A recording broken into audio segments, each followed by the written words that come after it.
Assalamualaikum warahmatullahi wabarakatuh. Innal hamdalillah nahmaduhu wa nasta'inuhu wa nastaghfiruh wa na'udzu billahi min shururi anfusina wa min sayyiati a'malina.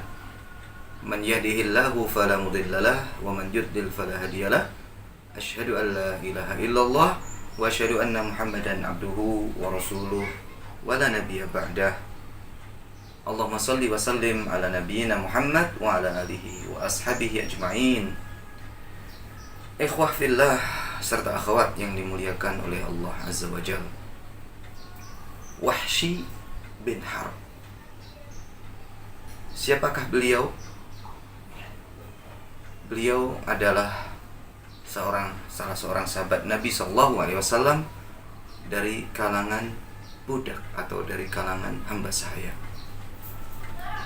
Perjalanan beliau sangat perlu untuk kita ambil banyak pelajaran, karena tidak ada seorang sahabat Nabi SAW kecuali beliau memiliki banyak kebaikan yang perlu kita contoh.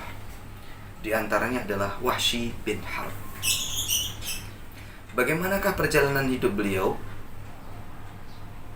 Dalam sejarah hidupnya, sebelum beliau masuk Islam, adalah orang yang telah melukai hati kaum muslimin, bahkan melukai hati Rasulullah SAW, karena beliaulah yang telah membunuh paman kesayangan Nabi SAW yang bernama Hamzah bin Abdul Muttalib.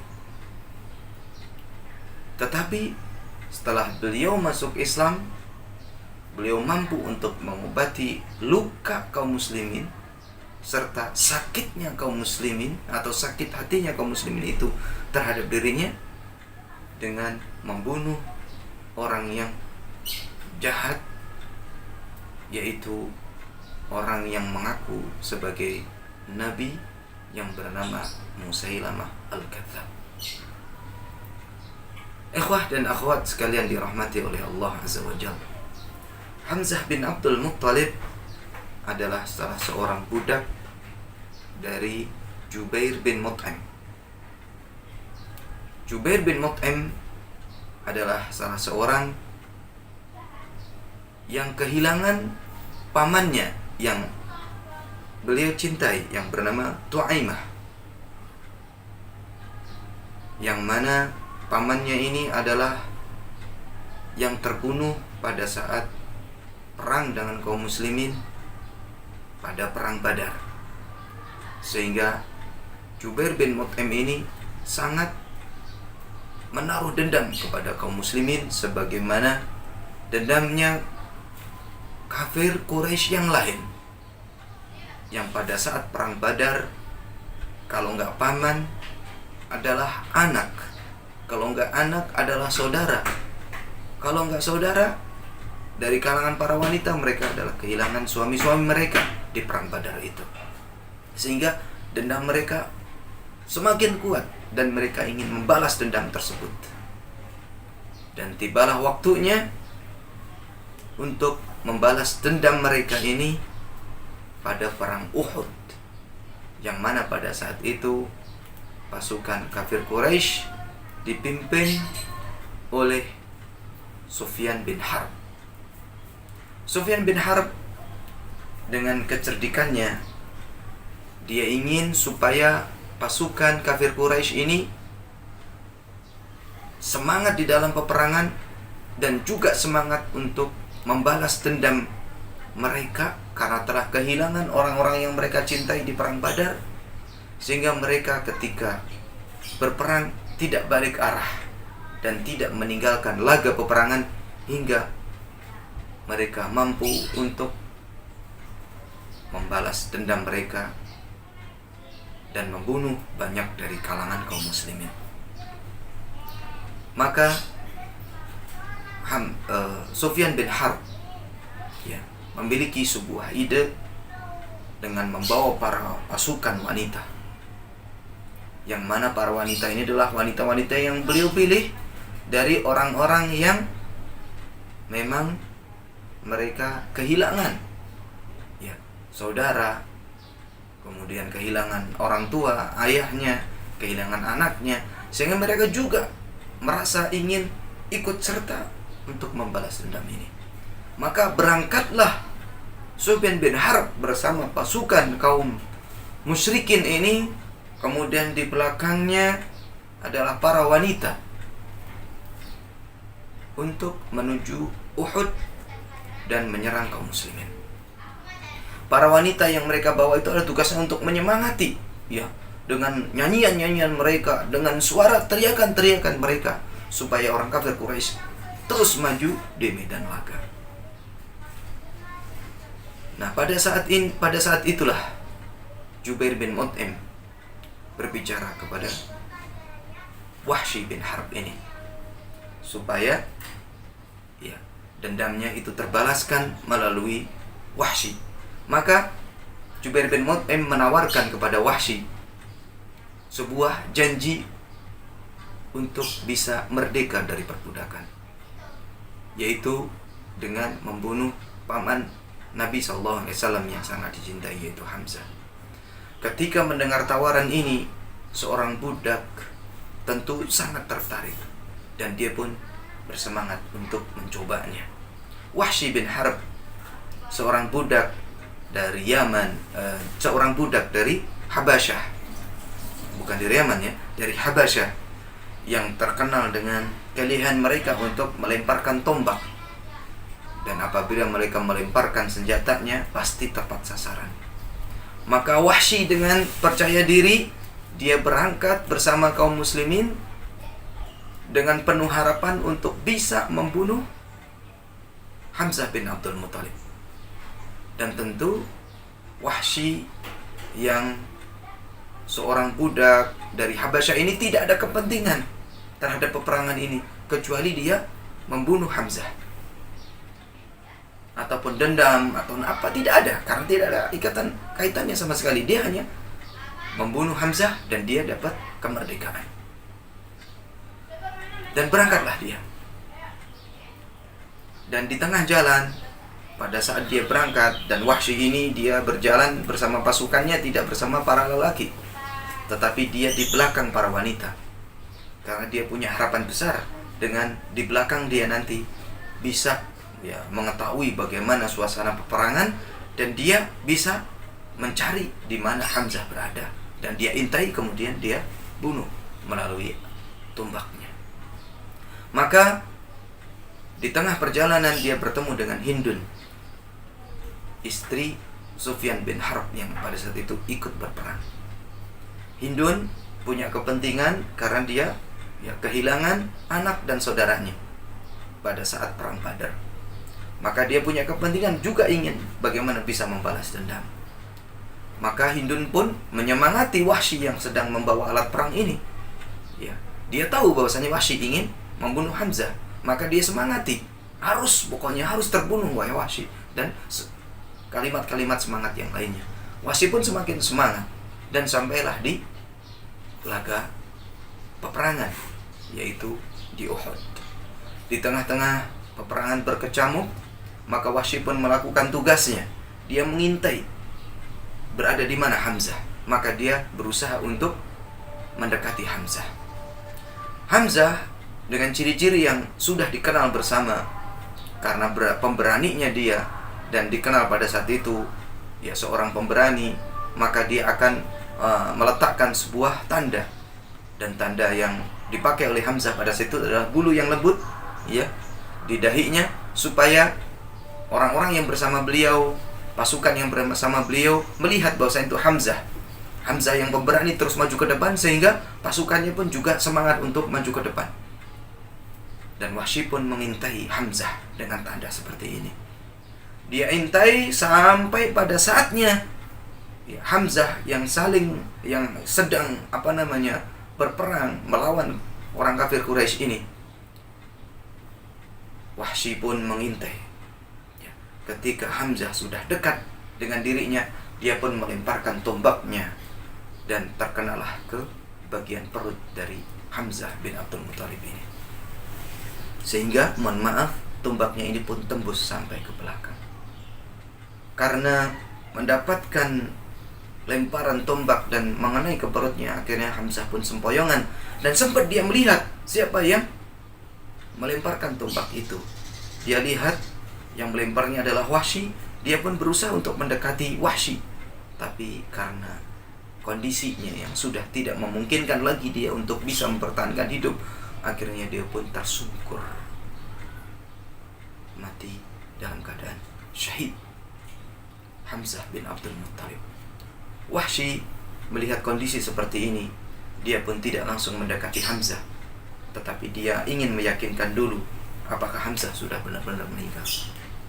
Ketika sudah yakin meninggal, maka Hamzah pun mendekati, maka Wahsy pun mendekati Hamzah, dan dia pun mencabut tombaknya, alat perangnya ini, dan dia pun pergi meninggalkan Hamzah dan meninggalkan laga peperangan. Karena pada saat itu tidak ada kepentingan bagi Wahsy terhadap peperangan itu, kecuali dia melaksanakan tugas dan dia pun akan mendapatkan imbalannya. Di perang Uhud ini, ikhwah dan akhwat yang dimuliakan oleh Allah, selain Hamzah terbunuh, maka sesungguhnya ini adalah salah satu perang yang mana kaum muslimin mendapatkan kekalahan pada saat itu. Terbunuh banyak sekali dari kalangan para sahabat Nabi SAW. Akhirnya kaum muslim pun mundur, dan orang-orang kafir Quraisy sebelum meninggalkan medan peperangan itu, para wanita yang saat itu bersama mereka mendekati para syuhada, jenazah-jenazah kaum muslimin. Para wanita ini, mereka la haula wala quwata illa billah, dengan bengisnya. Beginilah kondisi orang-orang yang tidak beriman, sampai wanita pun bengis. Mereka mendekati jenazah-jenazah kaum muslimin. Mereka memutilasi jenazah-jenazah tersebut, termasuk Hindun. Beliau memutilasi Hamzah bin Abdul Muttalib, membuka perut Hamzah bin Abdul Muttalib dan memakan hati Hamzah bin Abdul Muttalib radhiyallahu anhu. Inilah kekalahan kaum muslimin di perang Uhud. Dan selesai perang itu pun Hamzah tersebar di kalangan kaum muslimin bahwasanya beliau terbunuh. Maka kaum muslimin sangat sedih sekali, termasuk Rasul sallallahu alaihi wasallam. Kembali kepada Wahsy bin Abdul Muttalib. Kembali kepada Wahsy bin Harb. Wahsy yang sudah selesai melaksanakan tugasnya, maka dia pun mendapatkan janji kemerdekaan dan dia pun akhirnya merdeka. Namun di tengah-tengah dia mendapatkan imbalan kemerdekaan ini, ternyata dia penuh dengan kegalauan. Dia khawatir suatu saat kaum muslimin, apabila mereka memiliki kekuatan dan mereka menyerang Mekah, akhirnya Wahsy yang akan dicari dan akan mendapatkan balas dendam dari kaum muslimin. Maka dia pun menjadi orang yang resah, sampai pada saatnya Rasul sallallahu alaihi wasallam ingin menaklukkan kota Makkah dengan kekuatan kaum muslimin yang pada saat itu semakin bertambah kekuatannya. Maka Wahsy pun resah ketika beliau mendengar bahwasanya pasukan Rasul sallallahu alaihi wasallam sudah semakin mendekat ke Makkah untuk menaklukkan kaum muslimin. Maka Wahsy pun langsung pergi meninggalkan Makkah menuju Taif.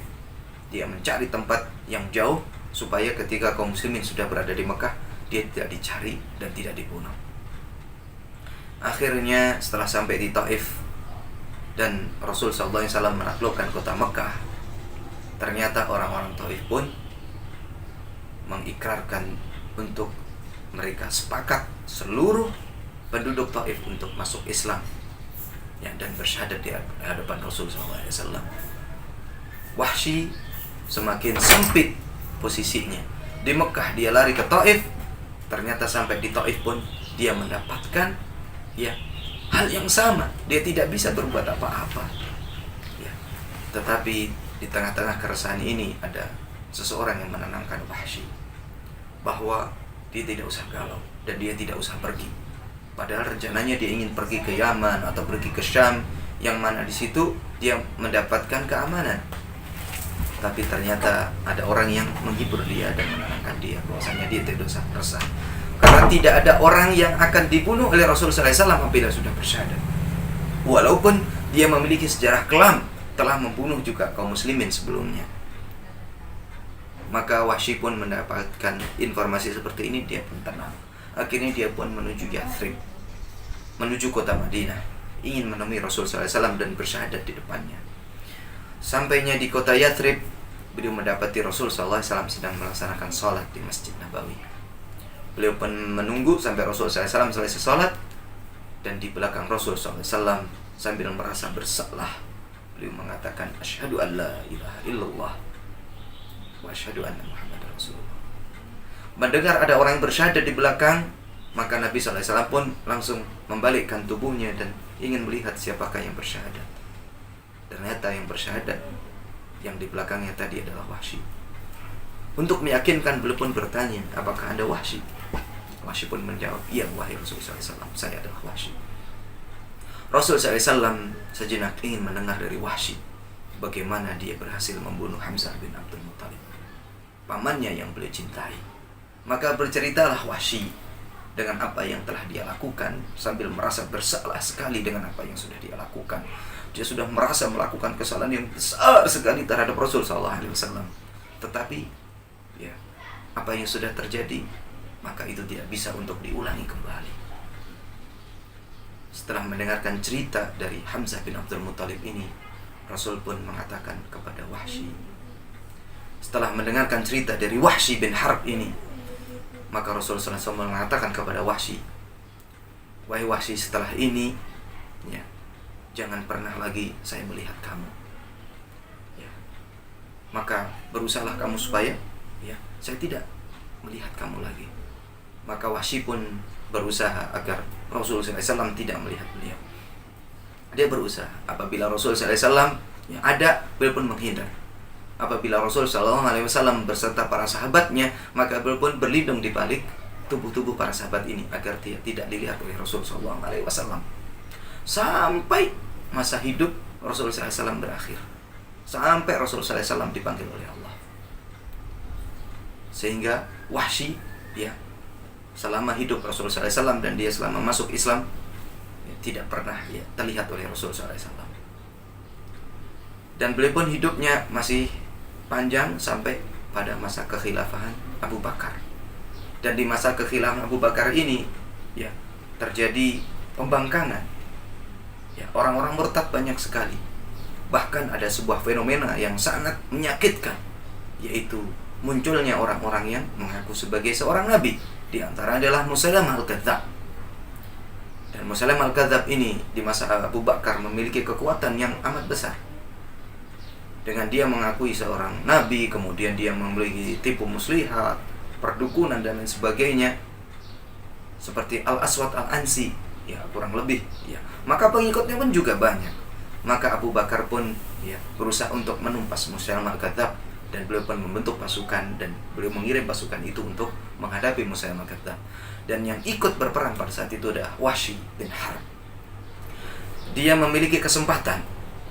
Bagi dia adalah kesempatan yang sangat berharga bagaimana dia bisa membunuh Musailamah al-Kadzdzab ya, dalam rangka mengobati ya, merasa bersalahnya dia terhadap kaum muslimin, dan sekaligus mengobati ya,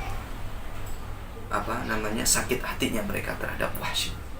Maka dia pun ya, berusaha bagaimana bisa ikut bersama pasukan kaum muslimin untuk ya, menghadapi dan memerangi Wahsy ini. Maka dia pun berangkat dan membawa senjatanya yang dia pakai untuk membunuh Hamzah. Dan dia berniat bulat, kalau dia berhasil membunuh Wahsy atau dia mati syahid di jalan Allah. Berangkatlah dia, sampailah bertemu dengan Musailamah al-Kadzdzab ya, yang pada saat itu kaum muslimin menghadapi pasukan Musailamah al-Kadzdzab di Hadiqatul Maut ya, di sebuah tempat yang bernama Hadiqatul Maut. Dan disitulah ya, Wahsy mulai mengintai Musailamah al-Kadzdzab sebagaimana yang beliau lakukan terhadap Hamzah dahulu. Dan dia di situ mendapati ada seorang Ansor yang juga sama melakukan apa yang dilakukan oleh Wahsy, yaitu mengintai Musailamah al-Kadzdzab. Nah, pada saat ada kesempatan dan dia sudah mendekat kepada Musailamah al-Kadzdzab yang pada saat itu sedang memegang pedangnya. Dia lemparkan tombaknya dan terkenalah ke tubuh Musailamah al-Kadzdzab.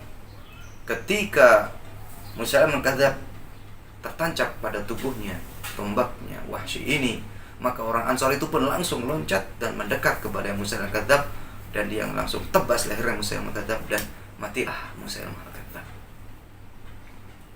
Wahsy yang melihat peristiwa ini, ya, dia merasa bahwasanya melakukan yang terbaik, walaupun dalam hatinya dia sedikit galau.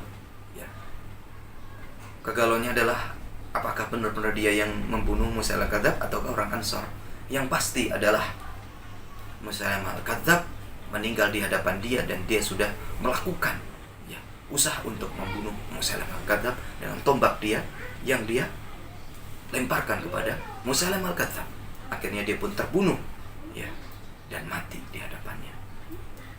Yang jelas adalah dia sudah, ya, selama menjadi orang kafir membunuh orang yang terbaik setelah Rasulullah SAW, dan dia setelah meninggal membunuh orang yang paling jahat terhadap kaum muslimin. Sekalian yang dirahmati oleh Allah, demikianlah kisah Wahsy bin Harb, ya, seorang sahabat Nabi SAW yang begitu bagaimana perjuangan beliau, ya, walaupun dia sudah melakukan sesuatu yang bisa melukai hati kaum muslimin, bahkan melukai hati Rasulullah SAW. Bahkan Rasulullah SAW tidak ingin melihat beliau, ya, dan beliau pun juga berusaha menghindar untuk tidak dilihat oleh Rasulullah SAW, tapi dia tetap kokoh dan teguh di atas keimanannya. Ya, bukan berarti dengan seperti itu kemudian dia, ya, menjadi murtad dan kafir lagi. Bahkan beliau ingin, ya, membalas kecewaan kaum muslimin terhadapnya, kemudian merasa bersalahnya dia terhadap kaum muslimin, telah membunuh Hamzah bin Abdul Muthalib dengan berusaha untuk membunuh orang yang mengaku sebagai nabi dan berbahaya bagi akidah kaum muslimin. Demikianlah bisa kami sampaikan. Wassallallahu ala nabiyina Muhammad wa ala alihi washabihi ajmain wa akhiru da'wana anil hamdulillahi rabbil alamin. Wassalamualaikum warahmatullahi wabarakatuh.